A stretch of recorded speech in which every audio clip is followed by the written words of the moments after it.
Amis du café, amis de la police, ils sont trois ce matin. J'ai donc la cafetière à côté de moi parce que, en plus, c'est pas des rigolos, c'est Street Press.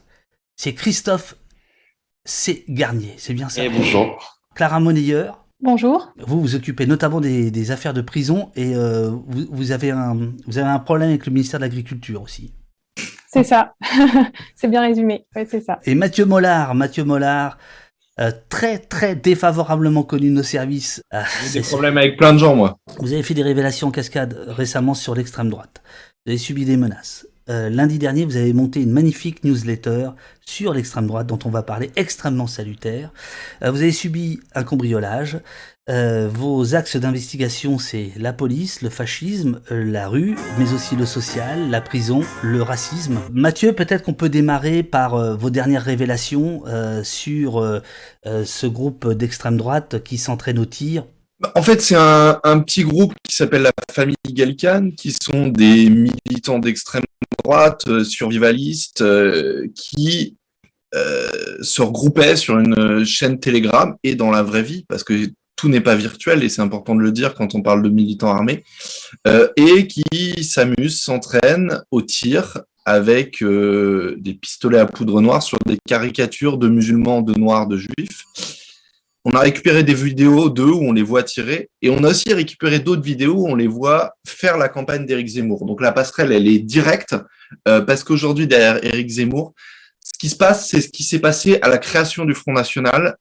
Au moment où le Front National se crée, pardon, de si bon matin de me lancer dans de l'histoire politique, mais Vas-y, vas-y Mathieu. alors, le Front National se crée avec une idée qui s'appelle le compromis national. C'est l'idée qu'il faut unir toutes les familles de l'extrême droite derrière un mec à l'époque qui est le plus modéré à peu près d'entre eux, il s'appelle Jean-Marie Le Pen, et à l'époque c'est un modéré. C'est un modéré parce que le Front National, c'est les collabos, voilà, c'est les très très durs qui se regroupent derrière Jean-Marie Le Pen. Et aujourd'hui, ce qui se passe avec Éric Zemmour, c'est un peu la même chose. C'est qu'on voit toutes les familles de l'extrême droite la plus dure faire corps, s'allier derrière Éric Zemmour. Il y a Génération Identitaire qui a été dissous récemment, qui est un groupe d'extrême droite identitaire, violemment anti-musulman, qui les a rejoints. On a l'Action française, des Maurassiens, dont l'ADN est antisémite. Tous ces gens-là, ils sont mis en rang derrière Éric Zemmour, et c'est eux qui font sa campagne. Parce que c'est des gens qui ont l'habitude d'être actifs sur le terrain. Zemmour, il n'a pas de parti, et c'est ces mecs-là qui font la campagne d'Éric Zemmour, qui collent ses affiches, qui organisent ses meetings, qui en font la sécurité. Et donc, on a trouvé ce groupuscule qui s'appelle la famille Gallican, qui est armée, et on continue à bosser sur qui ils sont, et je peux vous dire que eux, ils nous disent, ils ont dit dans Marianne, tout ça, c'est de l'humour, c'est l'esprit Charlie, parce qu'ils ont après été, l'un d'eux a été ensuite interrogé par Marianne. Mais c'est pas l'humour, c'est pas l'esprit Charlie, parce que c'est des gens qui, pour certains, ont des casiers, qui sont connus de la police et qui sont armés et qui sont, je pense, dangereux. Donc vous avez diffusé ces vidéos.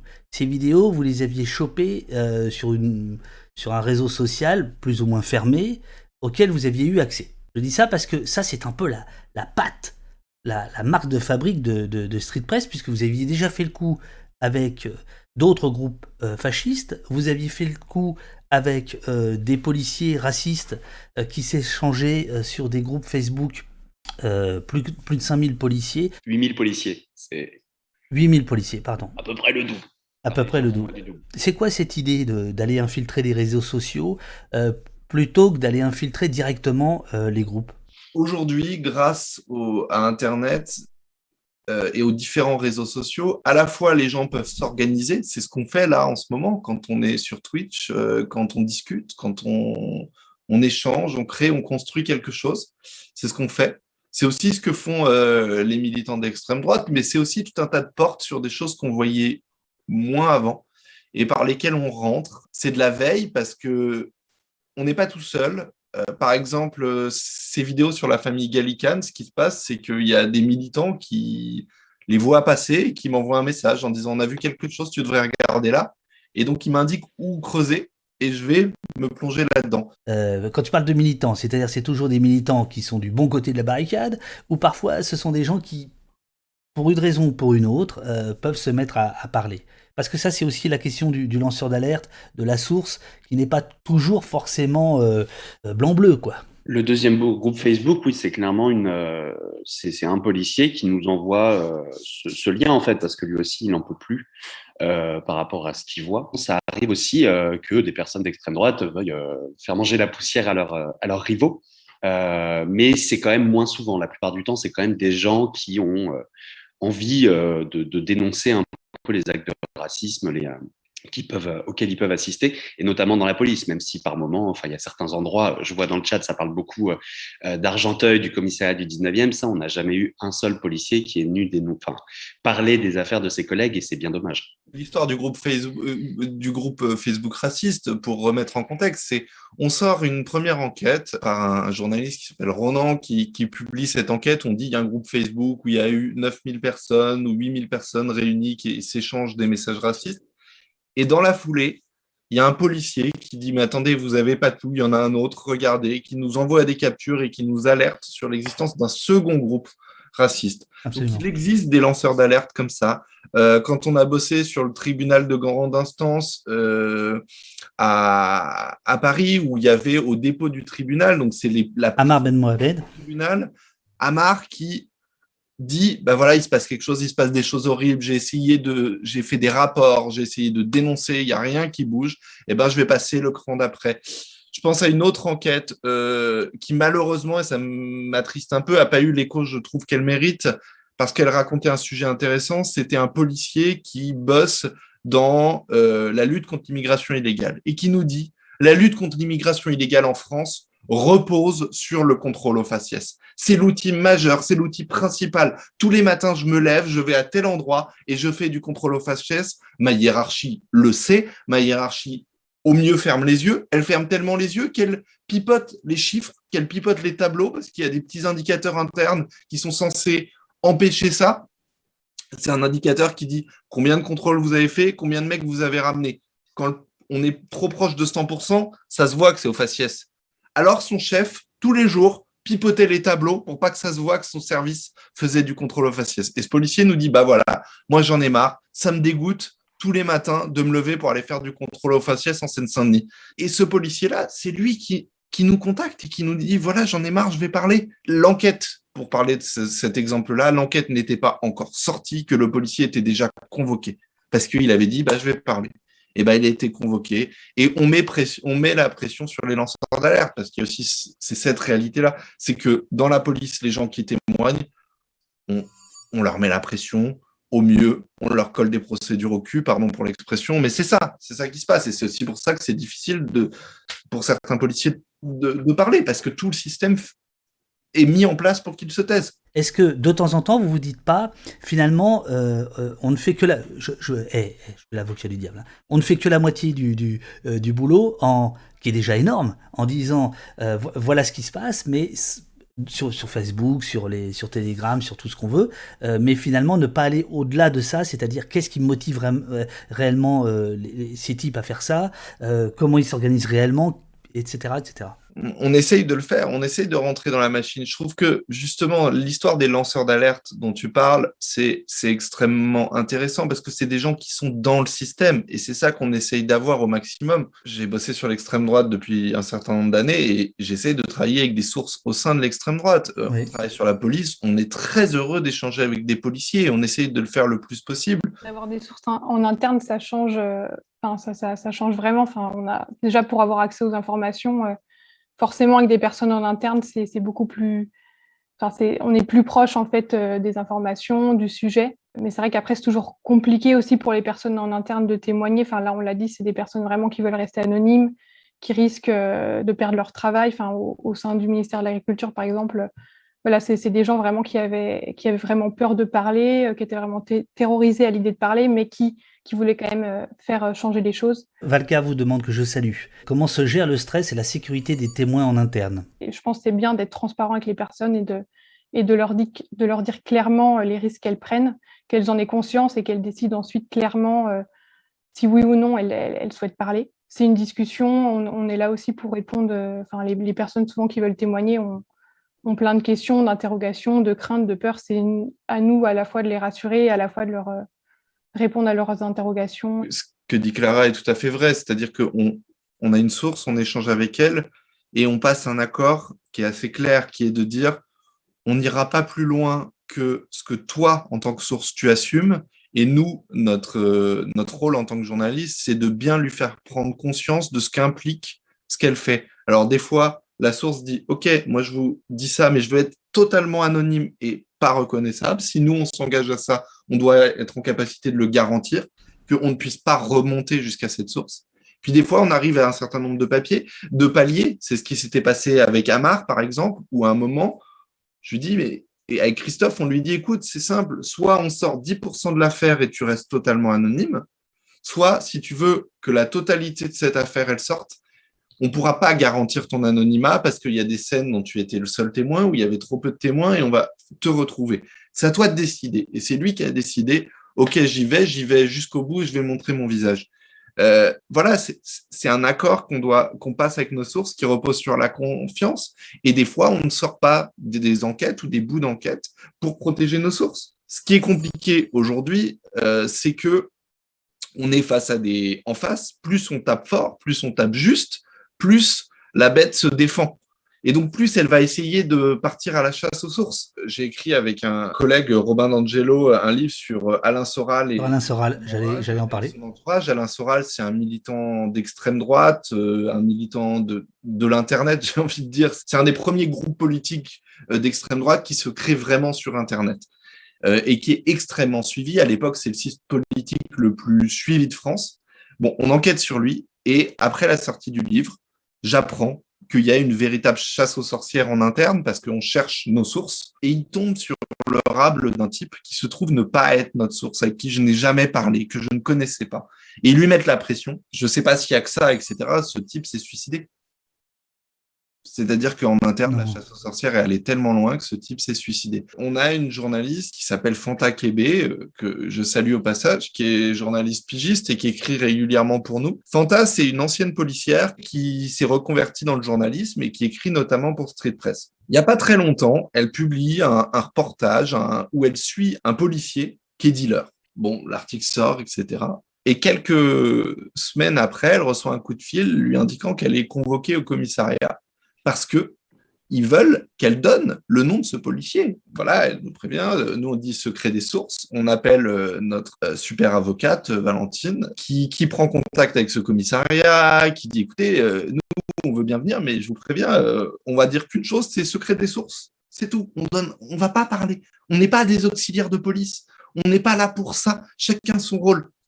Et ils disent, non, mais ok, vous avez le droit de faire ça, mais venez quand même. Donc, Fanta et Valentine se pointent à la brigade des stupes. Arrivé à la porte de la brigade des stupes, le commissaire en charge du dossier dit par contre l'avocate, elle reste à la porte. Alors là, on fait non. Bon, notre journaliste est assisté de l'avocate du média pour ne rien dire, mais c'est comme ça. Bien sûr. Et avant de repartir, on leur dit soit vous parlez, soit vous faites cette audition, soit on va être obligé de creuser dans vos vies pour savoir qui c'est, quelles sont vos sources.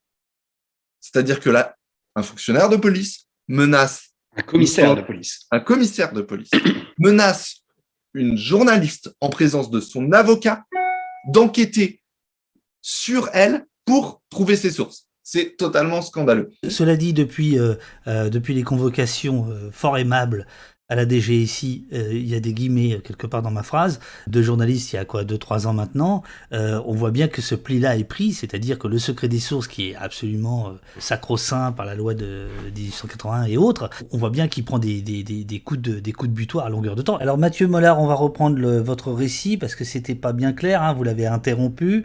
Enfin, c'est moi qui l'ai interrompu. Donc, tu disais... Donc, on publie cette vidéo où on voit ces militants tirer sur des caricatures racistes qu'on peut directement rattacher aux équipes de Zemmour, parce qu'il y a une autre vidéo où on les voit coller des affiches. Vidéo qu'on peut authentifier, qui est même présente sur les réseaux sociaux des équipes de Zemmour. Ça prouve que c'est vraiment des militants intégrés aux équipes qui font campagne. Et donc, le sujet monte et BFM m'invite pour faire 20 minutes uniquement sur ce sujet-là, en présence d'un député En Marche, d'un confrère de l'Express qui a écrit un livre sur Éric Zemmour et du président de Génération Z, les colleurs d'affiches patentés d'Éric Zemmour. Le débat se passe, on réexplique ce qu'il y a derrière Zemmour, ce qu'on a dit tout à l'heure, qu'il y a tout un tas de groupuscules d'extrême droite, violents, haineux, qui font campagne d'Éric Zemmour parce qu'ils partagent beaucoup d'idées de ce brave candidat.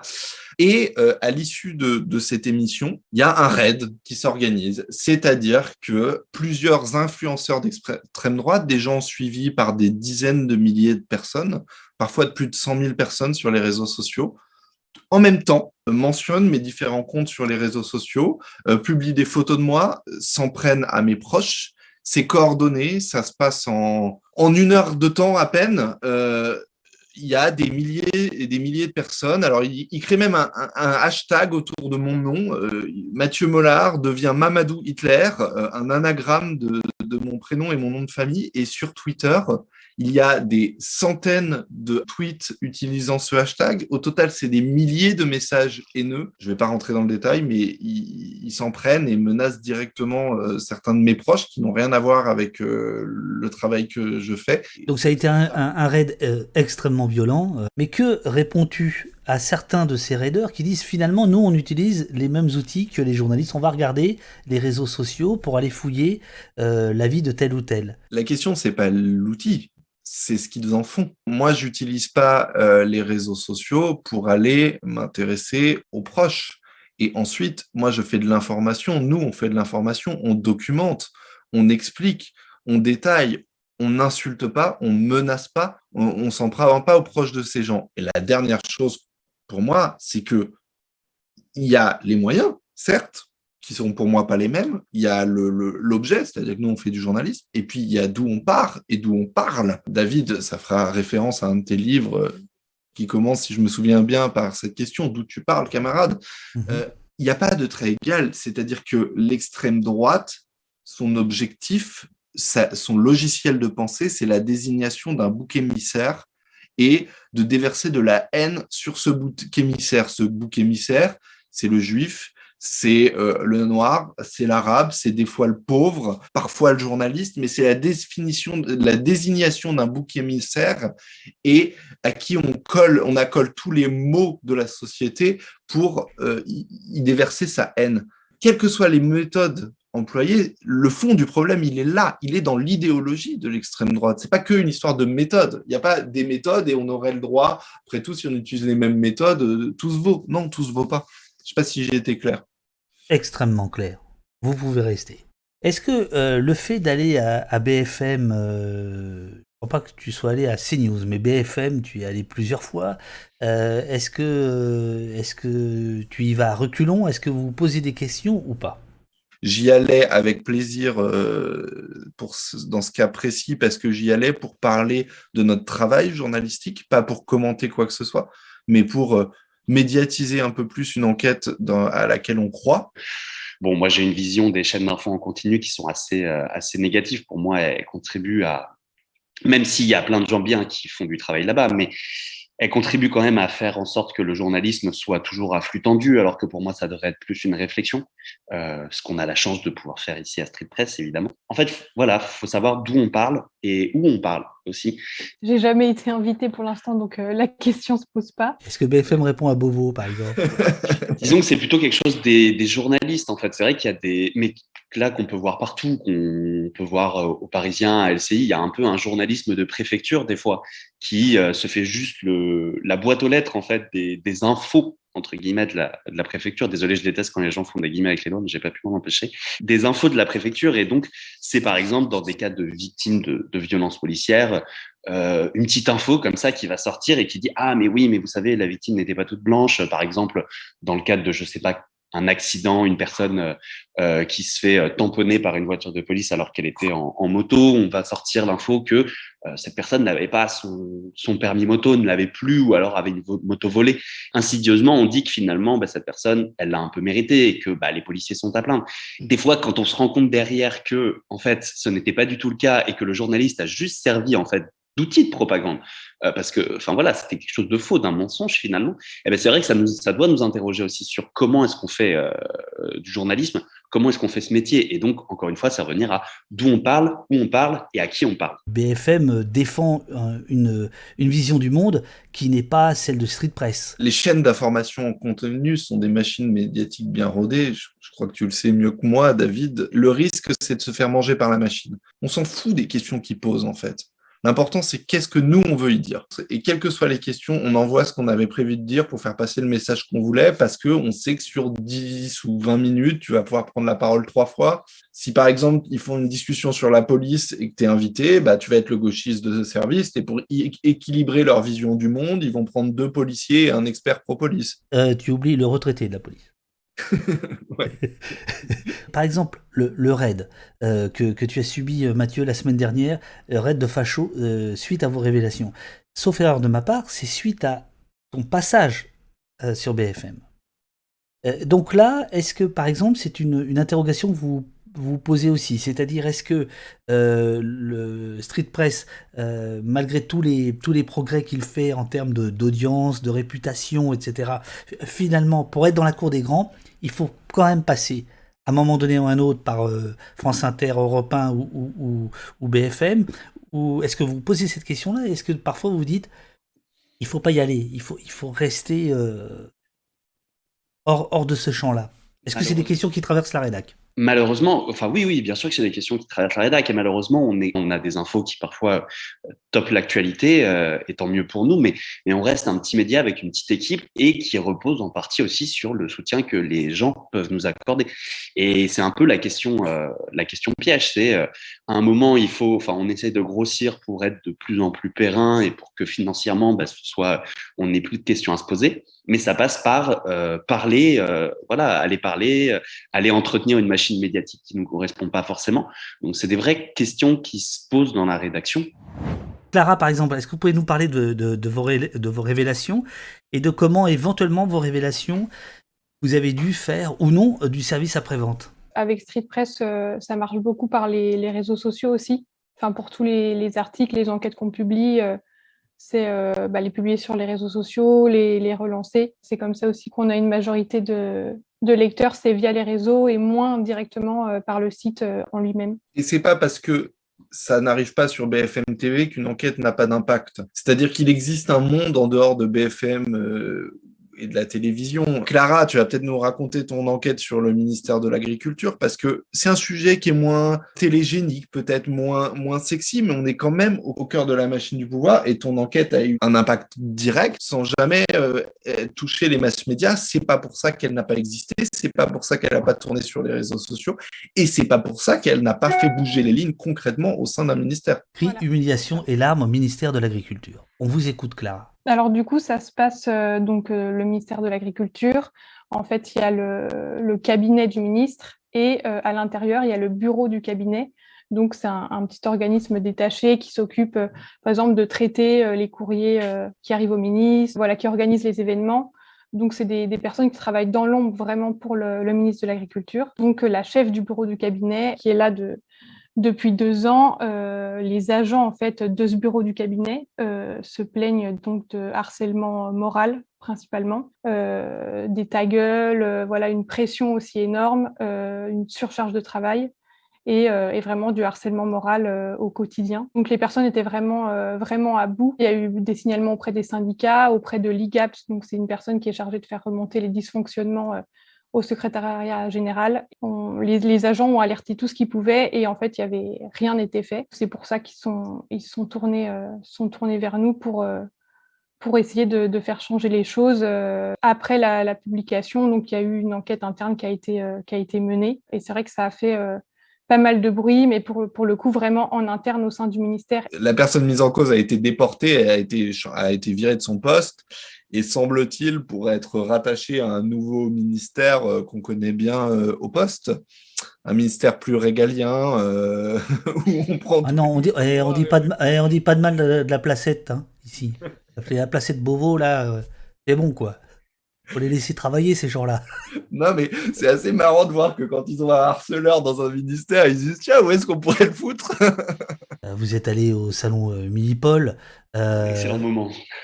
Vous n'avez pas croisé Éric Zemmour.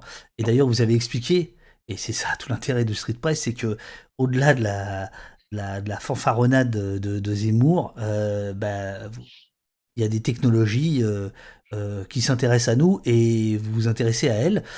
Donc je renvoie vers l'article. Comment l'ex-agent de Mia Fry et le rédacteur en chef de Politis ont arnaqué des dizaines de sans-papiers. Un titre camoulox, comme on appelle.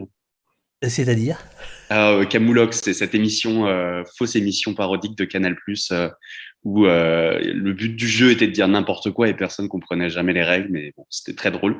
Mais du coup, c'est vrai que ce titre, l'ex-agent de Mia Fry, le rédacteur en chef de Politis, l'arnaque des dizaines de sans-papiers, même moi en le redisant, je me dis, c'était quand même un sacré titre.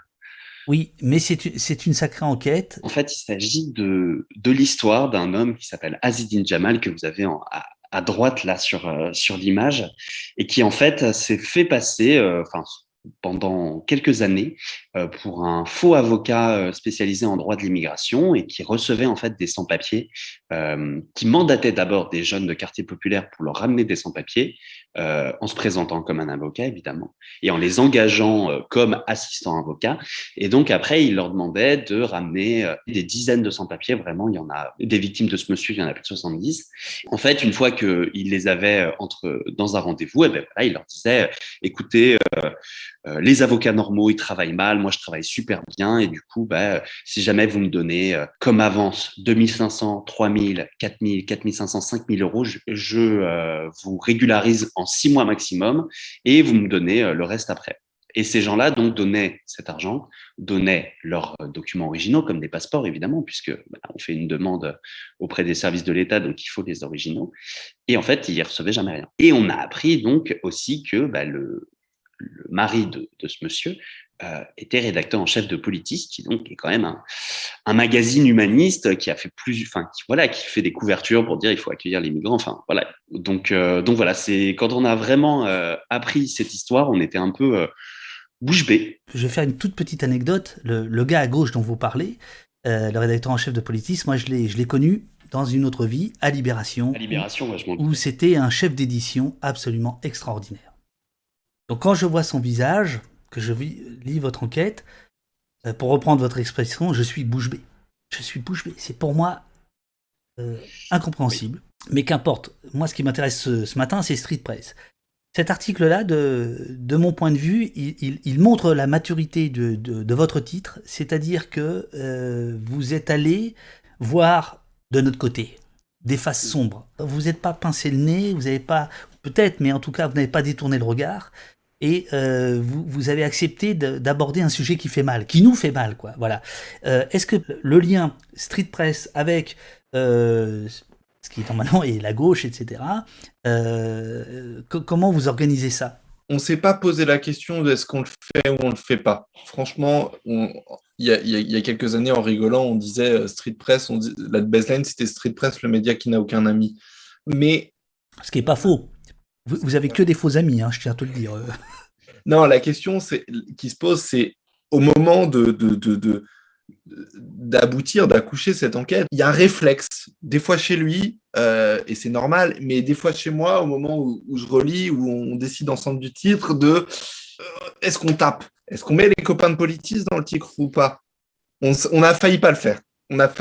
Et puis après, on s'est dit, mais ça aurait été n'importe quel autre média. Évidemment qu'on aurait mis son nom.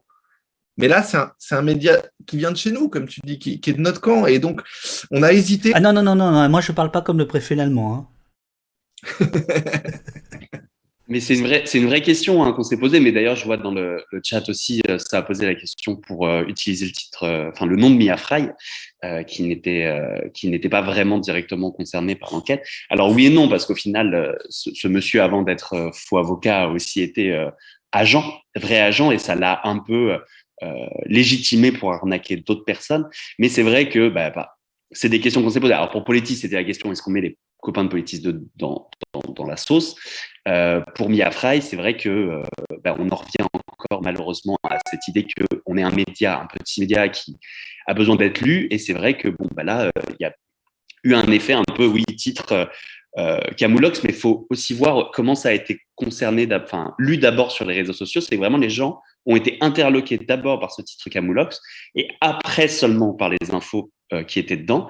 Et une fois là-dedans, et en fait, on a amené la presse People à parler de ce sujet. Finalement, ça disait juste, c'est l'ancien agent de Mia Fry, donc il lui est rien d'arriver très grave à Mia Fry. Mais d'abord, les premières reprises qu'on a sur ce papier, c'est la presse People. C'est la presse People. Et après seulement, on a eu Libération, on a eu Le Monde. Et donc, le travail de 2 mois a été couronné un peu de succès, si je puis dire, quoi. Il y a un truc, Christophe, qui me semble important, évidemment, dont vous n'êtes absolument pas responsable, c'est que mettre le nom de quelqu'un en titre il y a 20 ou 30 ans, c'était oublié assez vite. Il fallait aller dans les archives. Là, le nom de famille en titre, Google adore. Les robots de Google adorent. Néanmoins, voilà, moi je trouve que c'était vraiment un article courageux qui me semble-t-il, fera date dans votre histoire. Voilà, donc c'est un hommage que je vous rends. On revient au facho. Depuis lundi dernier, vous avez lancé une newsletter hebdomadaire. D'ailleurs, je tiens à dire que j'ai pas reçu celle de ce matin. C'est demain. Bon, comme toujours, très beau graphisme. Faf, la newsletter qui décrypte l'extrême droite par Street Press, elle est géniale. Cette newsletter, c'est un retour au papier. C'est-à-dire que Alléluia. Quand on fait une newsletter, qu'est-ce qu'on fait? On dit qu'il n'y a plus besoin, qu'on n'est plus tributaire des algorithmes de Facebook, de YouTube, de Google. On dit qu'on peut hiérarchiser l'information, qu'on décide de mettre cette enquête sur Zemmour, dont on a parlé en premier, puis de mettre d'autres sujets ensuite, Najat Vallaud-Belkacem, des gens comme ça en tout genre. On hiérarchise l'information. Et dans ce moment, dans cette campagne électorale qui s'ouvre, on a décidé de refaire notre petit fanzine papier, puisque c'est une page consacrée à l'extrême droite. Et quand c'est sorti, le numéro 1, il y a des gens sur les réseaux sociaux mal intentionnés qui disaient « on dirait un tract du scalp ». Mais j'ai trouvé ça super comme compliment. Section carrément anti-Le Pen, scalp. Depuis la création de Street Press, on s'intéresse à ces groupuscules. On a parlé de Soral avant, plein de groupuscules, on s'intéresse à eux et on continue. Et cette newsletter, c'est faire cette passerelle, c'est raconter, oui, Zemmour, oui, le Rassemblement national, mais tous les mecs qui sont autour, tous ceux qui constituent l'extrême droite. Je crois avoir lu dans Le Monde hier un article concernant la déposition d'un responsable du FBI disant qu'aujourd'hui aux États-Unis, la menace des suprémacistes équivalait celle de Daesh. On a parlé de la famille Gallican, donc ces soutiens de Zemmour qui étaient armés, et je voulais revenir sur leur arme. Ils utilisent un pistolet qui s'appelle le pistolet à poudre noire. C'est un modèle de pistolet qui était utilisé pendant la guerre de sécession. Vous savez, c'est le 6 coups des cow-boys qui, quand on tire, ça fait de la fumée. Et ce pistolet-là, on peut l'acheter en vente libre sur Internet ou dans une armurerie. C'est le pistolet à la mode à l'extrême droite. Grâce à un vide juridique qui fait que cette arme est en vente libre, ils s'arment comme ça. Il y a des groupuscules armés en France, dangereux, et malheureusement, il y a à craindre réellement qu'il y ait un mec qui fasse un carton, peut-être un mec tout seul, peut-être une toute petite structure, parce qu'aujourd'hui, les groupuscules dont on parle les plus dangereux ne sont pas forcément les groupuscules les plus connus.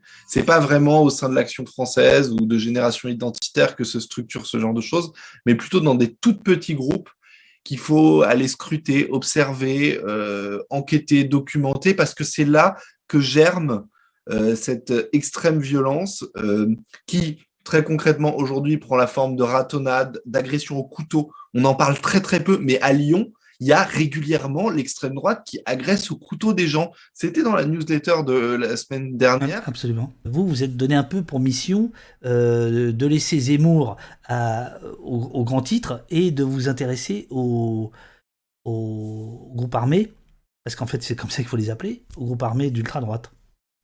Est-ce que c'est un peu ça ou pas? C'est un peu l'ADN de Street Press, dans tous les cas, de s'intéresser aux groupes violents qui sont un peu, qui sont complices en fait de l'extrême droite, tout en étant encore un cran au-delà dans la violence. Là, j'avais fait une enquête sur le bastion social en 2018, donc juste avant, 6 mois avant qu'il soit interdit par le gouvernement suite à leurs actions sur les manifestations des Gilets jaunes. Mais oui, c'est clairement notre mantra déjà, parce que en effet, tout le monde parle de Zemmour, donc nous, on n'a pas vraiment envie de parler de voilà, Zemmour a pointé un fusil a pointé des journalistes avec un fusil. C'est évidemment, on apporte notre soutien aux journalistes, mais nous, on n'est pas là pour le suivre H24 et pour attendre quand est-ce qu'il va faire sa déclaration de campagne, parce que ça nous semble assez évident. Et puis, dans tous les cas, le problème, il n'est pas là. Le problème, il est dans ce qu'il représente, dans ce que les gens qui le suivent se sont légitimés. La famille Gallican et qui se dit venez, on soutient tous Zemmour et on enjoint nos récents supporters à faire de même. Pour nous, c'est typique. Enfin, c'est vraiment représentatif de ce genre de mouvement qui est dangereux pour notre société, hein, parce que bon, la famille Gallican qui s'arme, c'est pas que pour tirer sur des caricatures. Enfin, à un moment, le projet, il est pas vraiment là. Et quand on voit dans les raids envers Mathieu Mollard que on dit on va attendre 2022 pour s'occuper de toi. Enfin, bon, le parallèle, il est assez clair, quoi. Une question de François que je salue. Je suppose que les services avec un S majuscule, donc de renseignement, s'intéressent bien plus aux mouvances d'extrême gauche que d'extrême droite. Sur les services, il y a surtout eu focalisation ces dernières années sur le terrorisme islamiste. Ce qui fait que tous les moyens ont été mis là-dessus. Sur les moyens qu'ils mettent sur l'extrême gauche, il y a, en tout cas à l'échelle des renseignements territoriaux ou locaux, effectivement, un focusage sur la gauche radicale. Il ne faut pas non plus fantasmer le génie des services de surveillance en France. Par exemple, ils n'ont pas vu venir les gilets jaunes et ils se sont fait taper sur les doigts assez sévèrement parce qu'ils n'ont rien vu venir et que tout en haut, là, ils ont un peu flippé quand ils ont vu les gilets jaunes arriver et qu'ils n'avaient rien empêché du tout. Alors, ils sont en train de réévaluer les menaces. Il y a un rapport qui a été évoqué par nos confrères de Politis il y a quelques mois où ils commencent à faire remonter dans les risques potentiels terroristes l'extrême droite, ce qui sous-entend qu'ils se mettent en marche pour essayer de les surveiller un peu plus. Mais il y a une sous-dimension. Sous-dimension qu'on peut aussi remarquer par le fait qu'il n'y ait quasiment pas de déclaration ministérielle. Il n'y a aucun accompagnement de com sur les opérations de police concernant l'extrême droite ou l'ultra-droite, ce qui quand même signifie des petites choses. Alors, est-ce que c'est une gêne? Est-ce que c'est... Moi, j'ai une explication pour ça quand même. On va dérouler un peu le CV de notre ministre de l'Intérieur. On a comme ministre de l'Intérieur Monsieur Darmanin. Attends, on salue ces lieutenants qui nous écoutent. Hein. Bonjour, Monsieur Darmanin a commencé... Ah, c'est marrant que tu dises ça me rappelle un truc, ça. Ça me rappelle aussi un truc. Ah bah attends, raconte-le, c'est intéressant. Après, il y aura le CV de Darmanin.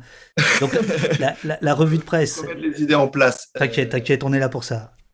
En fait, la police a un service qui, tous les jours, fait une revue de presse des différents articles qui parlent d'elle. Il y avait un policier consciencieux qui mettait les articles qui disaient du bien de la police et aussi ceux qui étaient critiques, parce qu'il considérait que c'était une bonne information ne donne pas que les bonnes nouvelles. Et donc, dans cette revue de presse, il avait mis un article de Street Press critiquant la police.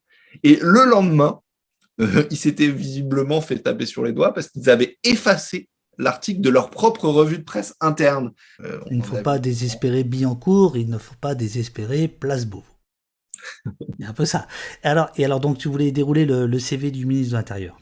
Voilà, le ministre de l'Intérieur a commencé comme attaché parlementaire d'un député de droite qui était lui-même, ce député de droite est un ancien de l'Action française, et lui-même, sans pouvoir affirmer de manière certaine que Darmanin est un ancien membre de l'Action française, on peut affirmer de manière certaine, quand il était jeune, il était membre, on ne sait pas de manière certaine, mais en tout cas proche, puisqu'il écrivait pour eux, d'une certaine extrême droite, qui est l'extrême droite maurassienne, antisémite, voilà, et Darmanin vient de là. Donc, je ne suis pas étonné qu'aujourd'hui, cet homme ne fasse pas trop de publicité des dangers d'un camp dont il a été un membre actif, parce que quand on écrit des articles dans une publication d'extrême droite, c'est qu'on est le membre actif d'un camp. Tu parlais des Gilets jaunes. Vous aviez sorti il y a 2 ans maintenant, je crois, un documentaire qui était vachement bien. Gilets jaunes, une répression d'État. J'invite tout le monde à aller le voir. Il est toujours disponible sur YouTube. Il avait, c'était une enquête sur le maintien de l'ordre dit à la française et ce qu'il en restait ou pas. Bon, on va pas parler de ça. Ce documentaire qui va cartonner, vous allez faire, je crois, 700 000 vues très très vite, quelque chose comme ça, va être démonétisé par YouTube. YouTube, c'est une grande machine qui a comme objectif de faire des vues pour créer des supports pour vendre de la publicité. Voilà, c'est ça, YouTube. YouTube, le but, c'est qu'il y ait le plus de monde qui regarde, le plus de choses possible pour coller de la publicité sur ces choses. Sauf que les annonceurs publicitaires, il y a des trucs où ils trouvent que ça fait pas vendre des brosses à dents de faire des films sur le maintien de l'ordre, ça fait pas vendre des brosses à dents de parler des violences policières, ça fait pas vendre des brosses à dents de parler de l'extrême droite. Donc quand on propose des enquêtes, des documentaires sur des sujets comme ça, ils sont régulièrement démonétisés ou moins monétisés selon les cas. Et donc, ça a un impact direct sur nos revenus et en plus sur la visibilité que YouTube accorde à ces films. Voilà, c'est une logique économique. Il vaut mieux faire des vidéos rigolotes et sympathiques que de faire de l'enquête. Ça rapporte plus d'être sympa. On fait du documentaire. Et sur le documentaire, on a aussi monté une boîte de production de documentaires, c'est-à-dire qu'on fait des documentaires pour nous, mais on fait aussi un peu des documentaires pour d'autres, pour une raison très simple, c'est que on est un média indépendant, on n'a pas beaucoup de moyens, alors on vit en partie grâce aux dons des lecteurs, c'est l'instant publicitaire. Vous faites un truc assez rigolo, je vais le montrer, il y a très peu de médias qui font ça. Donc ça, c'est le rapport d'activité de 2020, celui de l'année dernière. On dit qui nous a donné de l'argent, d'où vient l'argent, comment on l'a dépensé, et comme ça, on n'a rien à cacher. Tout n'est pas parfait, des fois on peut critiquer des choix qu'on a faits, et c'est très bien, discutons-en, ayons des débats, mais voilà, il est important d'être transparent. On demande la transparence, on espère être un outil de transparence par nos enquêtes, mais on se doit d'être transparent nous-mêmes. Tout ce qu'on fait, on le dit. Comme ça, vous savez si on est susceptible d'être influencé par une source, parce que tout le monde est susceptible d'être influencé. Et on n'échappe pas à cette règle, mais au moins l'info est là et vous pouvez aller chercher cette information-là et on est transparent. On reste aussi gratuit pour une raison assez simple, c'est que si on était sur abonnement, on aurait moins de lecteurs aussi, malheureusement, parce que tout le monde ne paye pas aujourd'hui pour des médias. Le raid que tu as subi, Mathieu, est-ce que ça a eu pour incidence d'avoir, par exemple, plus de dons pour Street Press ou pas? Est-ce qu'il y a eu une solidarité financière qui s'est exprimée à ce moment-là ou pas? Disons que l'enquête qui précédait le raid a déclenché des dons, et c'est vrai qu'à chaque fois qu'on publie une enquête, ou souvent, pas à chaque fois, il y a des gens qui se disent ils font du bon boulot, donc je vais les soutenir. Le raid a fait que ça s'est prolongé ça. Après, on n'a pas le but de quand on est d'accord, c'est trop cher payé, hein, c'est pas la question. Hein, je suis pas en train, tu vois. Mais en tout cas, on n'a pas essayé on aurait pu, et puis il faut gagner sa croûte. Hein, donc voilà, on fait des choses des fois aussi pour rentrer de l'argent parce qu'on en a besoin. Là, par exemple, on n'a pas repartagé les liens en disant donnez-nous de l'argent juste après avoir partagé le communiqué là-dessus, parce que voilà, le but on n'était pas dans cette logique-là. Après, il y a une solidarité qui se met en place. J'ai reçu énormément de messages de soutien de confrères, de lecteurs, d'amis, de gens que je ne connaissais pas. Et c'est vrai que c'est vraiment ça fait quand même du bien de voir qu'il y a des gens qui nous soutiennent et voilà, ça fait aussi que ces messages-là font aussi qu'on continue, qu'on lâche pas, qu'on sort un numéro 2 une semaine après de la newsletter et qu'il y aura un numéro 3, un numéro 4 et qu'on va continuer à enquêter sur ces sujets-là et qu'on ne renoncera pas et qu'on ne baissera pas les bras. Chers amis, de faire une petite pause technique de 3 minutes, 2 minutes, et on se retrouve juste après pour se saluer. Est-ce que vous voulez que je vous laisse tout seul et vous parler? Moi, je peux faire ça. Hein. Ou est-ce qu'on fait pas? Laisse-nous, on va dire. Je vous laisse. Alors, attends, moi, j'enlève ma webcam. Donc, vous avez pris le poste d'assaut. Est-ce que tu peux nous raconter ton prochain article sur les prisons qui sort, je crois, cette semaine, si on ne m'a pas trompé? Oui, c'est ça. C'est sur les détenus qui sortent d'une longue peine de prison. J'ai pu interviewer donc plusieurs détenus qui ont passé entre 5 et 15 ans enfermés donc derrière les murs. Comment on est après 15 ans derrière les barreaux? En fait, il y a vraiment la joie de sortir, on va dire vraiment l'excitation de la sortie. Et en fait, très vite après, il y a le choc en fait d'être dehors, qui est en fait très violent. On se dit que ça y est, c'est terminé et que la vie reprend. Et en fait, c'est vraiment un choc. C'est vrai qu'après 15 ans passés en prison, en fait, il y a parfois des vrais traumatismes. Ça peut être de simples réflexes, c'est-à-dire des personnes qui gardent des réflexes de l'enfermement, qui n'arrivent plus à vivre dans des grandes pièces, donc qui continuent pendant quelques mois à vivre dans leur chambre ou une petite pièce, qui ont le réflexe constamment d'allumer la lumière ou d'oublier d'éteindre un robinet, parce qu'en prison, c'est automatique. Ça peut être de simples réflexes à des traumatismes. J'avais une personne qui me racontait que la violence qu'il a pu voir et le stress, l'enfermement faisait que dès qu'il est à l'extérieur, en fait, il analyse tout et il est vraiment dans l'hypervigilance constamment, au cas où il y a un danger, s'il faut se défendre. Et en fait, c'est vraiment sur le fait que c'est très difficile en fait, de se réinsérer après des années en prison. Il faut réapprendre le contact avec les autres, à faire confiance. C'est quoi l'histoire, le truc qui t'a le plus touché? Je pense que c'est vraiment l'image qu'ils ont un peu d'eux-mêmes. Enfin, ils n'arrivent pas en fait, à se détacher de l'image d'anciens détenus qu'ils ont. Et c'est ça qui est assez impressionnant. C'est-à-dire qu'ils se posent souvent la question si la personne qui croise dans la rue, elle sait qu'ils sortent de prison.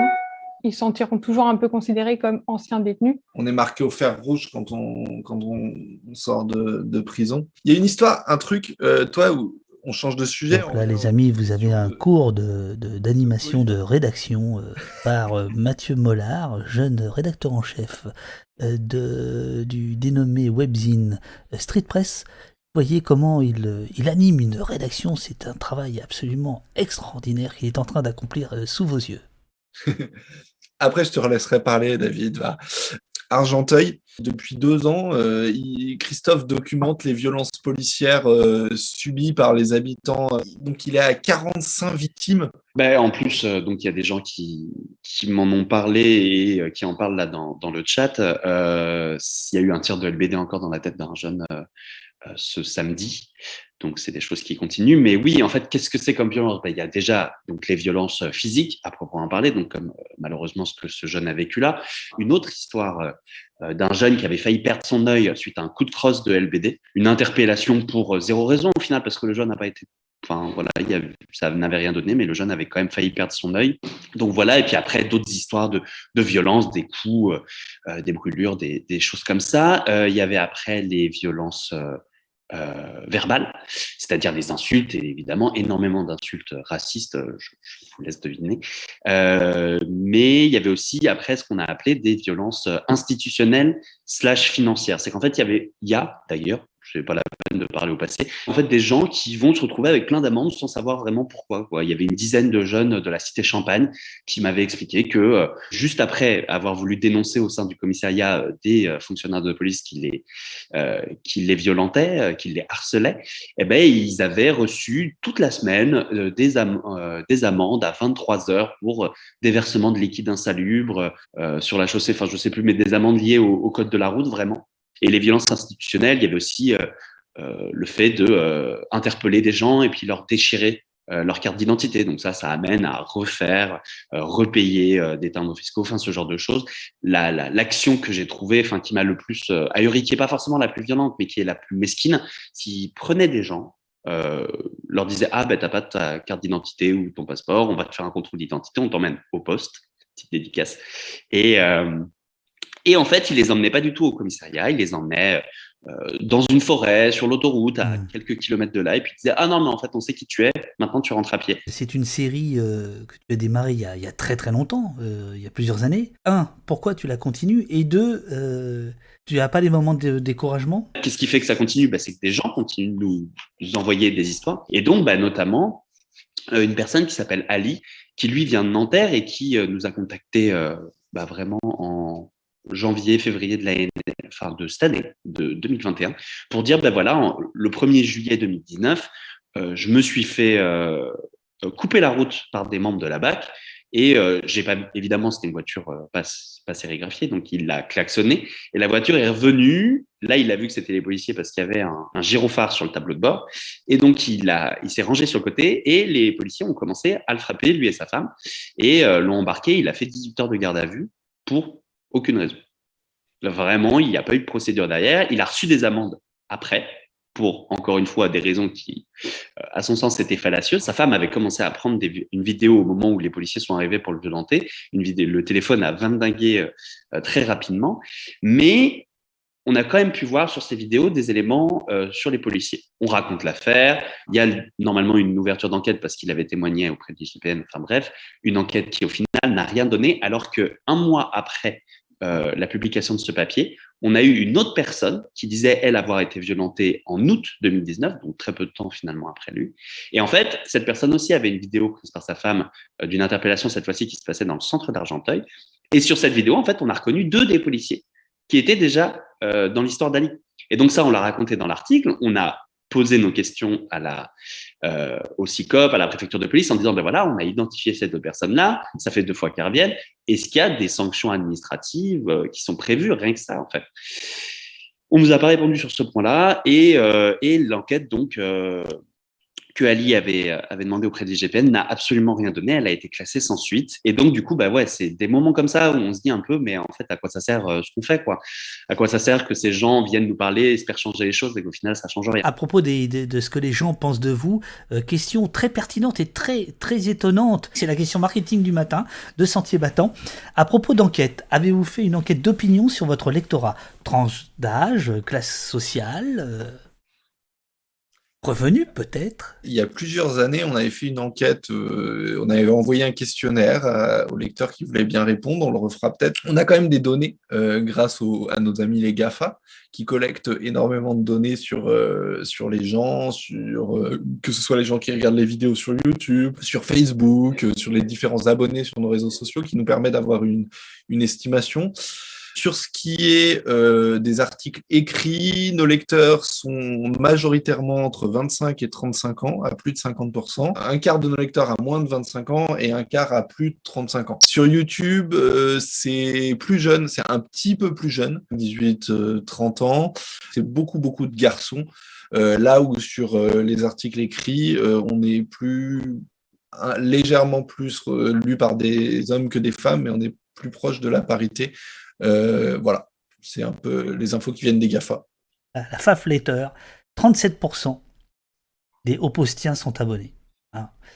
32 bientôt. Bon, alors, les 32% là bientôt, c'est maintenant. Sinon, vous quittez le poste tout de suite. 23% t'es de la police, 8 non. Qu'est-ce que c'est que ça?